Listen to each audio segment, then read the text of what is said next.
Senator from New Hampshire. Thank you, Mr. President. I rise in support of Amendment 297 that has been brought forward by my colleague, Senator Hatch from Utah. I'm proud to be a co-sponsor of this amendment that establishes a reserve fund to repeal the onerous medical device tax. In fact, the medical device tax is nearly a $30 billion new excise tax on medical devices.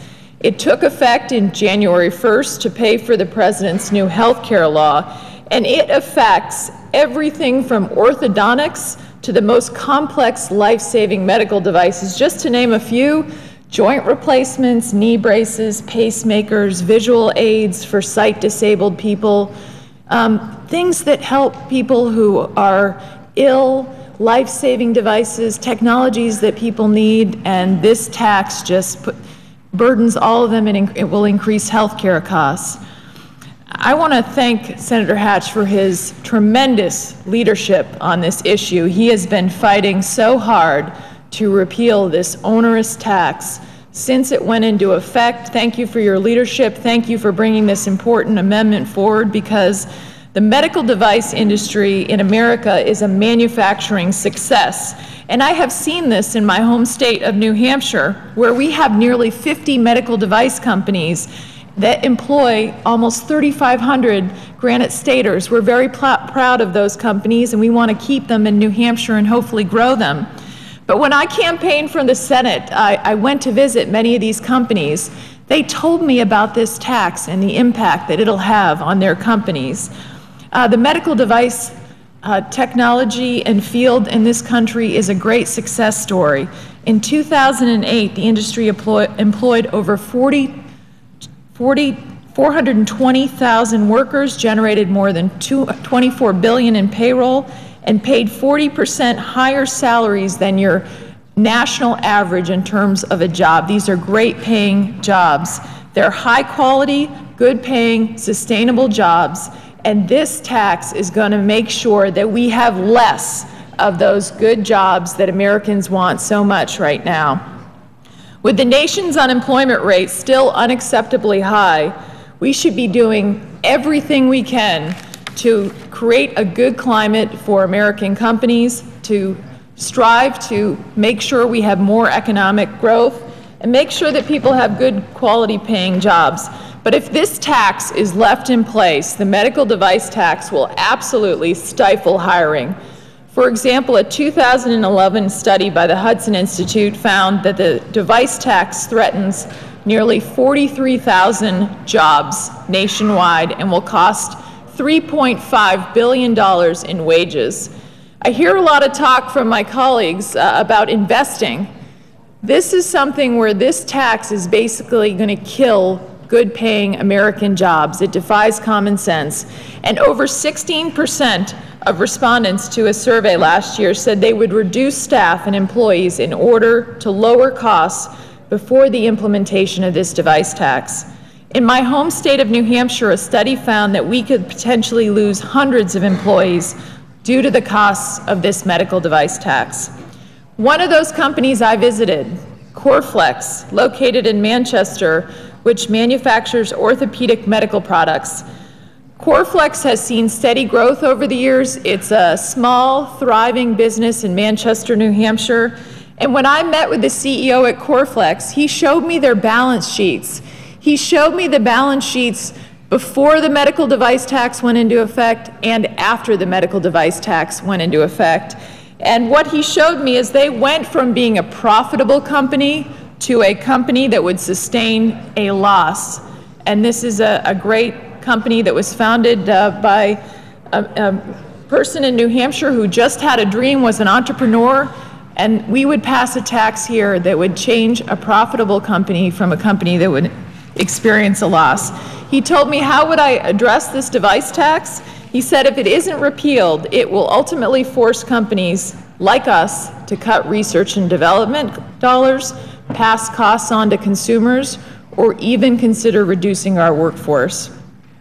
Last year, I visited Smith's Medical facility in Keene, which employs 500 people in New Hampshire. They're doing great work at Smith's Medical, The Vice President of Global Operations of Technology there told me that repealing the medical device excise tax is about improving patient care and investing in more innovation and jobs. The medical device tax has sadly already cost the U.S. thousands of jobs. We need bipartisan action now to repeal this onerous tax that is killing jobs in this country. And I know that there are senators on both sides of the aisle that support Senator Hatch's amendment. For smaller device companies, like many in New Hampshire, this tax hits them even harder.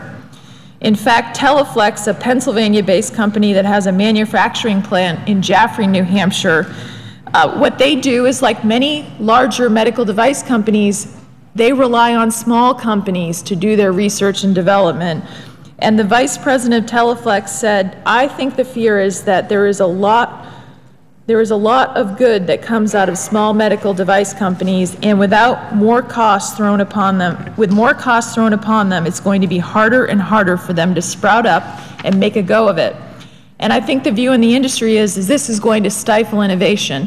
Why is this going to stifle innovation? Because this is a tax that's not even a tax on profit.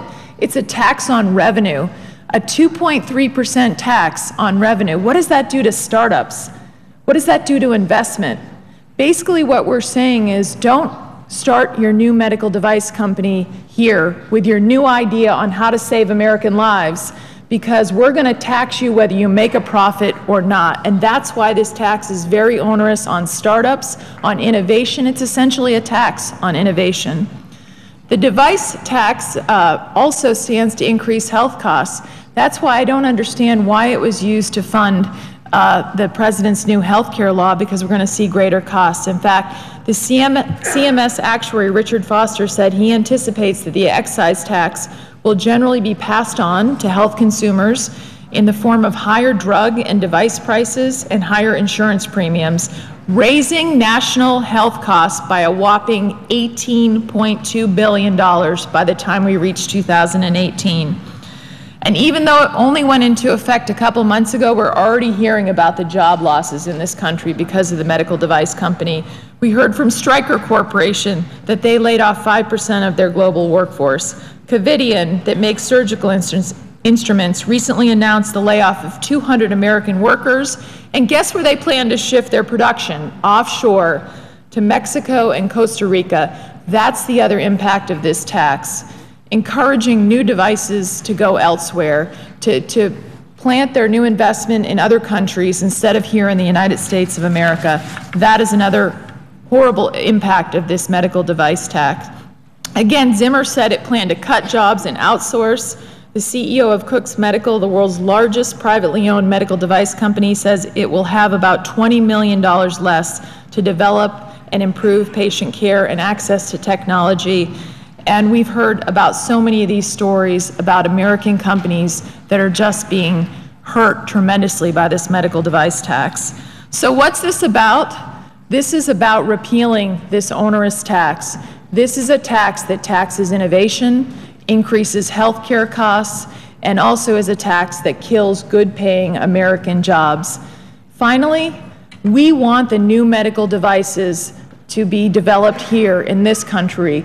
We don't want them to be developed in Europe because of an onerous tax. What we're going to see is that Americans are going to have less access to the very new and best products because it's going to become too costly in this country for new companies to develop those products and for startups. And at the end of the day, it will be sad for Americans. So I would urge my colleagues to support Senator Hatch's amendment and again, thank him for his leadership. Thank you, Mr. President.